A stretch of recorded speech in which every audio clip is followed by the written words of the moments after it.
உங்கள் ஆழ்மனதும் தூக்கத்தின் அற்புதங்களும்.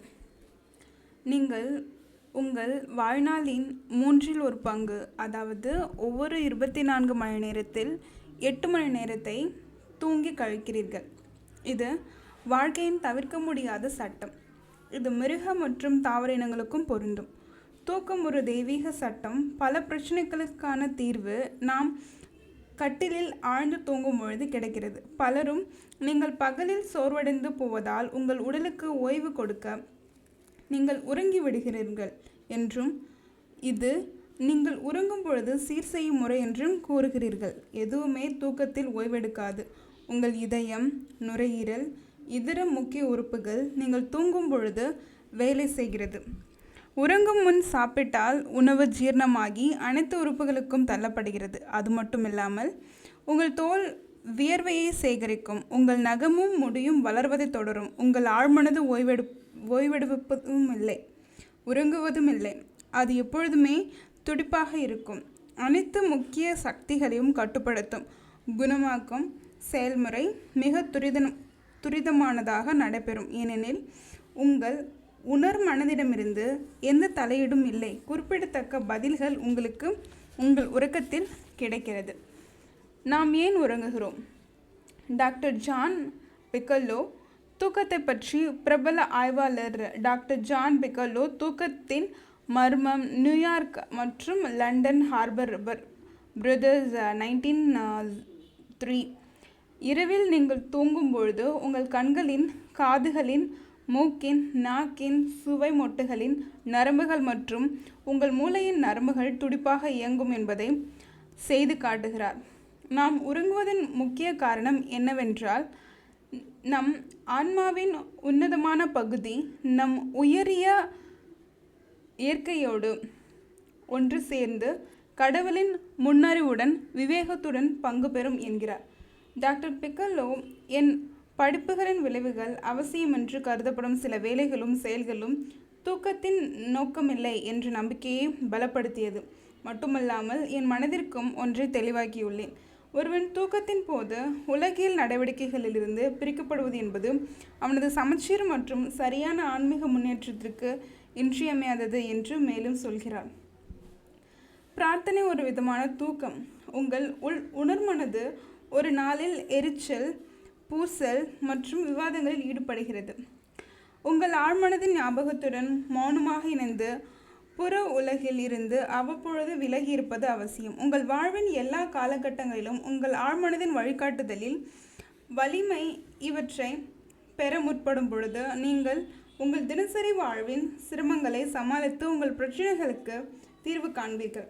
இப்படி நீங்கள் அன்றாட வாழ்க்கை இரைச்சல் மற்றும் குழப்பத்தில் இருந்து தொடர்ந்து சுயநினைவோடு விலகுவது என்பது தூக்கம் போலத்தான். அதாவது நீங்கள் புலன் உலகிற்கு தூங்கி ஞானம் மற்றும் ஆழ்மனதின் சக்திக்கு விழிப்படைகிறீர்கள். தூக்கமின்மையின் திடுக்கிடச் செய்யும் விளைவுகள். தூக்கமின்மை உங்களுக்கு எரிச்சல் மற்றும் மன அழுத்தத்தை ஏற்படுத்தக்கூடும். நேஷனல் அசோசியேஷன் பார் மென்டல் ஹெல்த் சார்ந்த டாக்டர் ஜார்ஜ் ஸ்வீடன்சன் சொல்கிறார், எல்லா மனிதர்களுக்கும் ஆரோக்கியமாக வாழ குறைந்தபட்சம் 6 மணி நேரம் தூக்கம் அவசியம் என்று சொல்ல முடியும். பெரும்பாலானவர்களுக்கு கூடுதலாக வேண்டும். யாரெல்லாம் இதைவிட குறைவாக தூங்கி காலத்தை ஓட்டலாம் என்று நினைக்கிறார்களோ அவர்கள் தங்களை தாங்கள் ஏமாற்றிக் கொள்கிறார்கள். தூக்கத்தின் செயல்முறை மற்றும் தூக்கமின்மையின் தன்மையை ஆராய்ச்சி செய்யும் மருத்துவ ஆராய்ச்சி அறிஞர்கள் ஒருவர் மனநல முறிவிற்கு முன் கடுமையான தூக்கமின்மையால் அவதிப்பட்டிருப்பார் என்று சுட்டிக்காட்டுகின்றனர். ஞாபகம் வைத்துக் கொள்ளுங்கள், தூக்கத்தின் பொழுது நீங்கள் ஆன்மீக சக்தி பெறுகிறீர்கள் மற்றும் சந்தோஷமாக வாழ்வதற்கும் உற்சாகமாக இருப்பதற்கும் போதிய தூக்கம் அவசியம். உங்களுக்கு அதிக தூக்கம் அவசியம். உங்களுக்கு இன்னமும் அதிக தூக்கம் தேவைப்படுகிறதோ என்ற கட்டுரையில் த ரீடர்ஸ் டைஜஸ்ட் பத்திரிகையில் ராபர்ட் ஓ பிரைன் தூக்கத்தை பற்றி பின்வருமாறு அறிக்கையிடுகிறார்.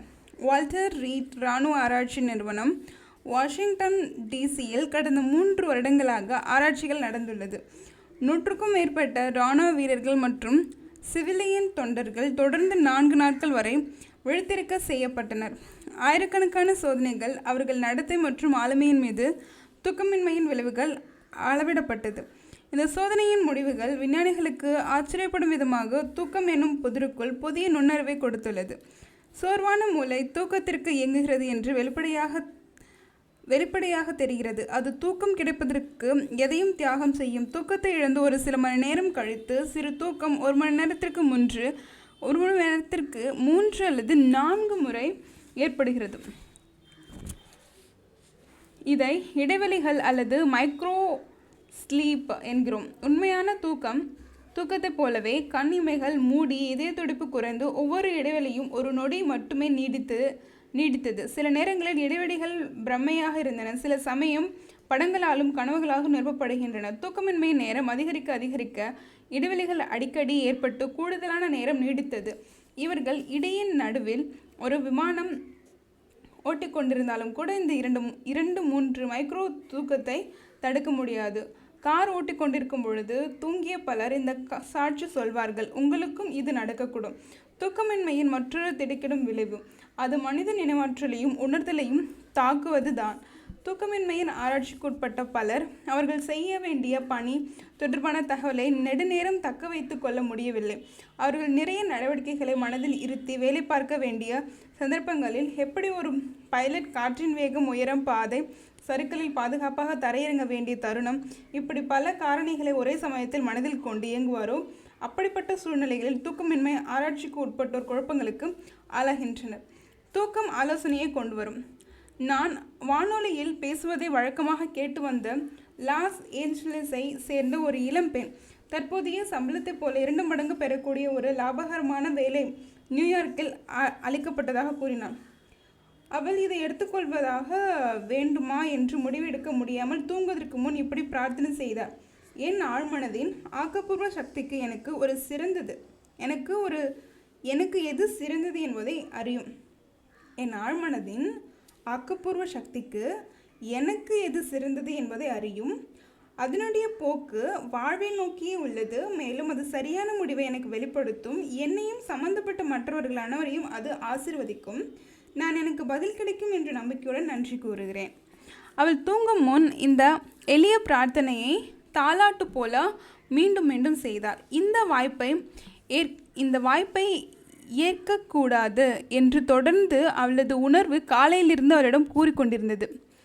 அவள் இந்த வாய்ப்பை ஏற்கவில்லை. தொடர்ந்து வந்த நிகழ்ச்சிகள் அவளுடைய உள்ளுணர்வை உறுதிப்படுத்தும் விதமாய் இருந்தது. ஏனென்றால் அவளுக்கு வேலை வாய்ப்பு ஏற்படுத்தி கொடுப்பதாக சொன்ன அந்த நிறுவனம் சில மாதங்களிலேயே திவாலானது. உணர்மனது பாரபட்சமில்லாமல் அறிந்த செய்திகள் சரியாக இருக்கலாம் அல்லது ஆழ்மனதின் உள்ளுணர்வு அவருடைய பிரச்சனை சரியாக அணுக்கப்படவில்லை என்று பார்த்து அதற்கேற்ப அவளை தூண்டியது. குறிப்பிட்ட பேரிடரிடமிருந்து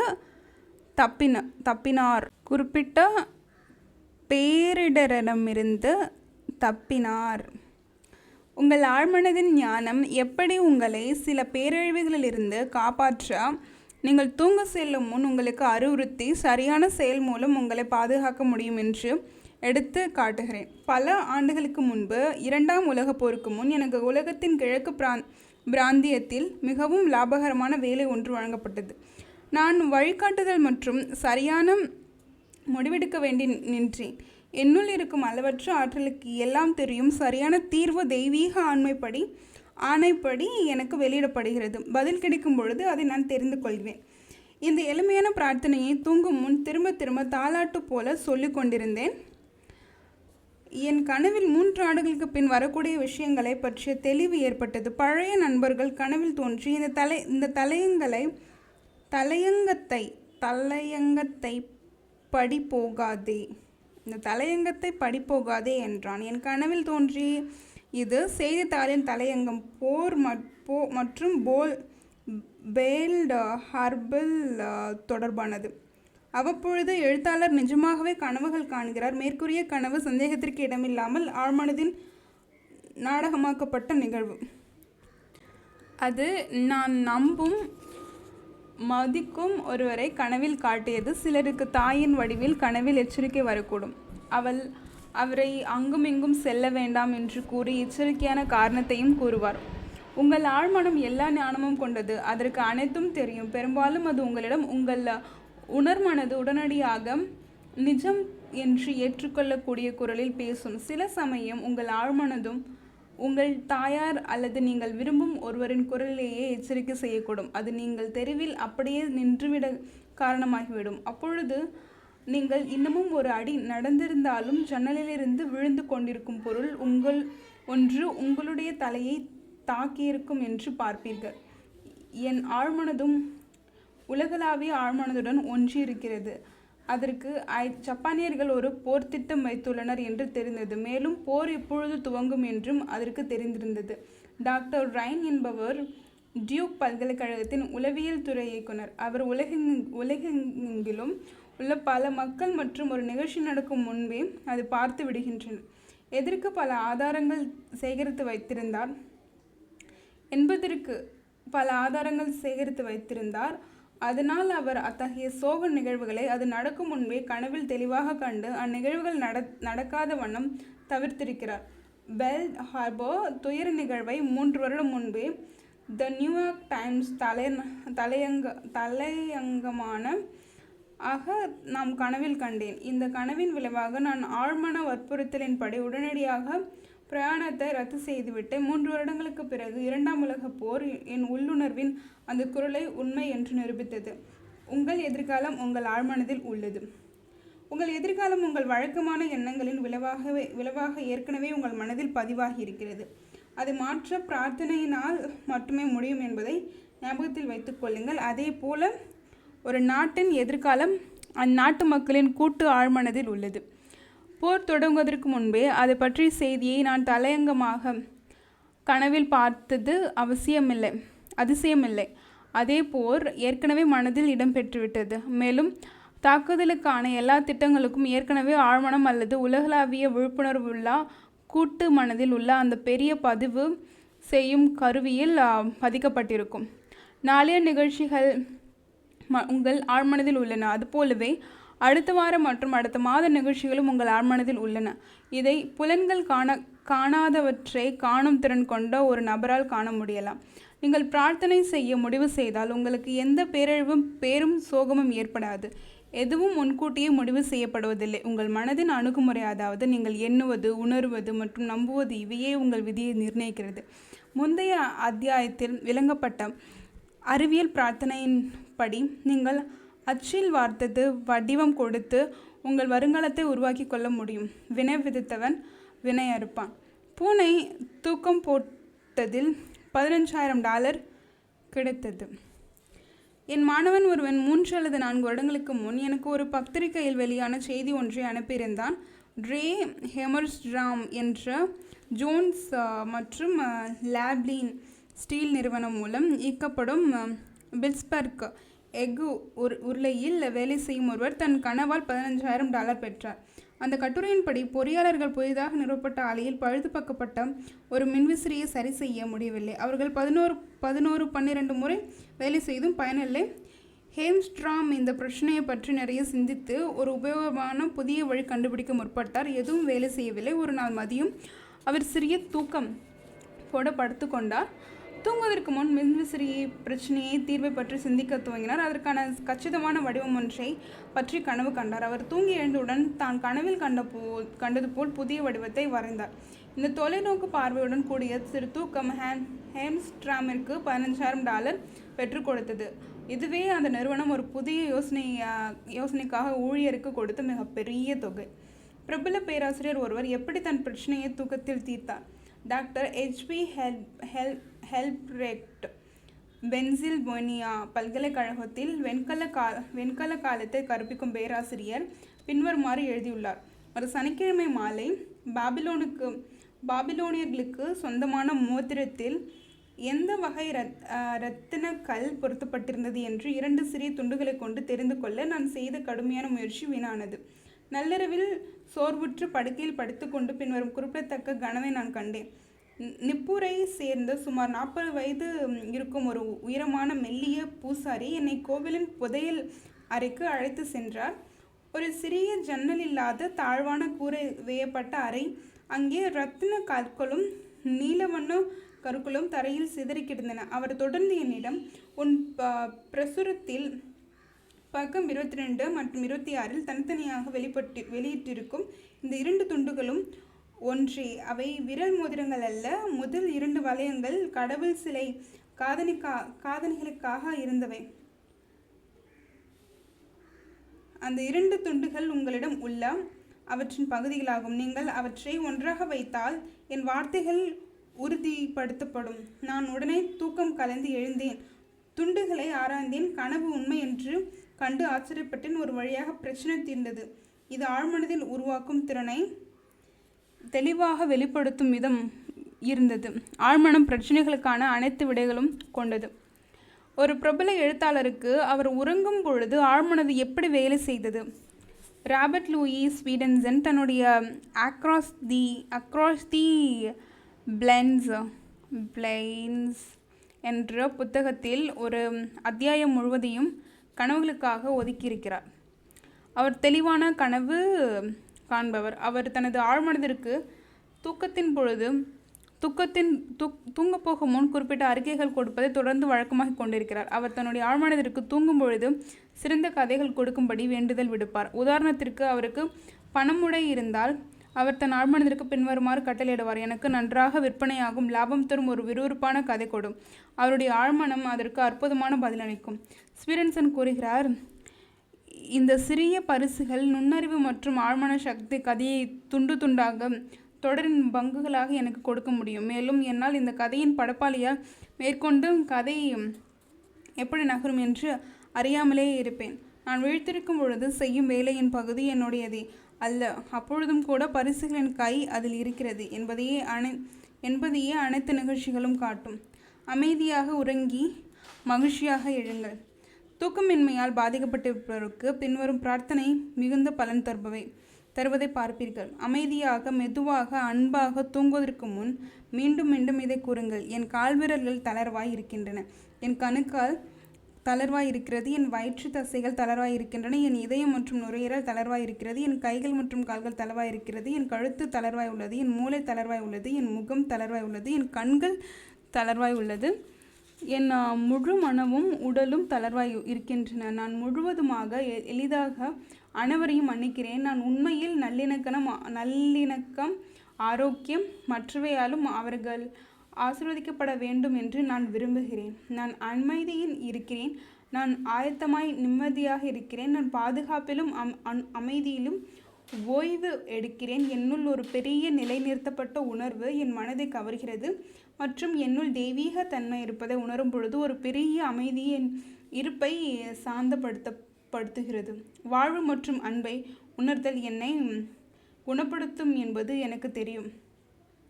நான் உன்னை அன்பின் கலசத்தில் சுற்றி கொண்டு எல்லோருக்குமான நல் ஆசீர்வாத உணர்வுடன் தூங்குகிறேன். இரவு முழுவதும் நான் அமைதியாக இருக்கிறேன். காலையில் நான் உயிர்த்தன்மையாலும் அன்பாலும் நிரப்பப்படுவேன். என்னை சுற்றி ஒரு அன்பு வலையும் வரையப்பட்டிருக்கிறது. எனக்கு கெடுதலை பற்றிய பயம் இல்லை, ஏனென்றால் நீங்கள் என்னுடன் இருக்கிறீர்கள். நான் அமைதியில் உறங்கி மகிழ்ச்சியில் எழுகிறேன். நான் அவனுள் வாழ்ந்து நகர்ந்து என் இருப்பை உணர்கிறேன். தூக்கத்திலும் சாதனை புரிய உதவும் குறிப்புகள்: நீங்கள் சரியான நேரத்தில் தூங்கி எழுந்திருக்க மாட்டீர்கள் என்ற கவலை உங்களுக்கு இருந்தால், உங்கள் ஆழ்மனதிற்கு ஆலோசனையாக தூங்கும் முன்பு நீங்கள் எழுந்து கொள்ள வேண்டிய சரியான நேரத்தை கூறுங்கள். அது உங்களை எழுப்பிவிடும். அதற்கு கடிகாரம் தேவையில்லை. இதையே நீங்கள் எல்லா பிரச்சனைக்கும் செய்யுங்கள். உங்கள் ஆழ்மனதிற்கு எதுவுமே மிகவும் கடினம் இல்லை. உங்கள் ஆழ்மனது தூங்குவதே இல்லை, அது எப்பொழுதும் வேலை செய்கிறது. உங்களுடைய எல்லா முக்கிய செயல்பாடுகளையும் கட்டுப்படுத்துகிறது. நீங்கள் தூங்கும் முன் உங்களை மற்றவரையும் மன்னித்து விடுங்கள். அப்பொழுது குணமாக்குதல் மிக வேகமாக நடைபெறும். நீங்கள் தூங்கும் பொழுது உங்களுக்கு வழிகாட்டுதல் நடக்கிறது. சில சமயம் கனவில் அது நடைபெறுகிறது. குணப்படுத்த தேவையான சக்தியும் வெளிப்பட்டு காலையில் நீங்கள் புதுப்பிக்கப்பட்டவராக உணர்வீர்கள்.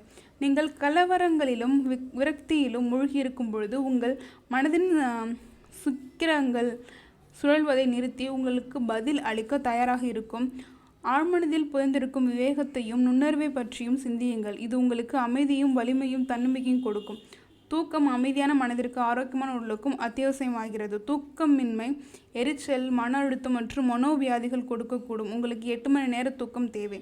மருத்துவ ஆராய்ச்சி அறிஞர்கள் மனநோயால் பாதிக்கப்பட்டவருக்கு முன் தூக்கமின்மை வருகிறது என்று கூறுகின்றனர். நீங்கள் தூக்கத்தின் மூலம் ஆன்மீக சக்தி பெறுகிறீர்கள். வாழ்வில் சந்தோஷமாகவும் உயிர்த்தன்மையுடன் இருப்பதற்கு போதுமான அளவு தூக்கம் தேவை.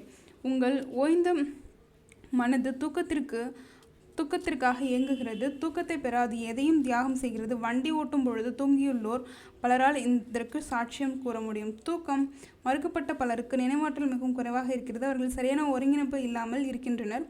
அவர்கள் குழப்பத்துடன் வாழ்கின்றனர். தூக்கம் சரியான ஆலோசனையை வழங்குகிறது. தூங்குவதற்கு முன் உங்கள் ஆழ்மனதின் எல்லையற்ற அறிவு உங்களை வழிநடத்தி செல்கிறது என்று கூறுங்கள். பிறகு வழிகாட்டலை எதிர்பார்த்து கவனமாயிருங்கள். அது தூங்கி எழும்பொழுது கிடைக்கலாம். உங்கள் ஆழ்மனதை முழுமையாக நம்புங்கள். அதன் போக்கு வாழ்வு நோக்கியே இருக்கிறது என்பதை தெரிந்து கொள்ளுங்கள். எப்பொழுதாவது உங்கள் ஆழ்மனம் ஒரு தெளிவான கனவின் மூலமோ அல்லது இரவில் ஒரு காட்சியாகவோ பதிலளிக்கிறது. இந்த புத்தகத்தை எழுதியவருக்கு கனவில் ஏற்பட்டது போல உங்களுக்கும் எச்சரிக்கை வரும். உங்கள் எதிர்காலம் இப்பொழுது உங்கள் மனதிலேயே உள்ளது. இது உங்கள் வழக்கமான எண்ணங்களையும் நம்பிக்கைகளையும் சார்ந்திருக்கிறது. எல்லையற்ற அறிவு உங்களை வழிநடத்துகிறது என்று அறிந்து கொள்ளுங்கள். எல்லா நல்லதும் உங்களுடையதே. உங்கள் எதிர்காலம் அற்புதமாக இருக்கும். இதை நம்பி ஏற்றுக்கொள்ளுங்கள். நீங்கள் சிறந்ததை எதிர்பாருங்கள். சிறந்ததே உங்களுக்கு வந்து சேரும். நீங்கள் ஒரு கதையோ நாடகமோ புத்தகமோ எழுதினால் அல்லது ஒரு கண்டுபிடிப்பில் இறங்கினாலோ உங்கள் ஆழ்மனதிடம் இரவில் பேசுங்கள். தைரியமாக கூறுங்கள். அதன் விவேகம், அறிவு, சக்தி இவை உங்களை வழிநடத்தி சென்று சிறந்த நாடகம், கதை, புத்தகம் அல்லது சரியான தீர்வை வெளிப்படுத்த எதுவாக இருந்தாலும் அது வெளிப்படுத்தும் என்று நம்புங்கள். நீங்கள் இவ்வாறு பிரார்த்திக்கும் பொழுது அற்புதங்கள் நடக்கும்.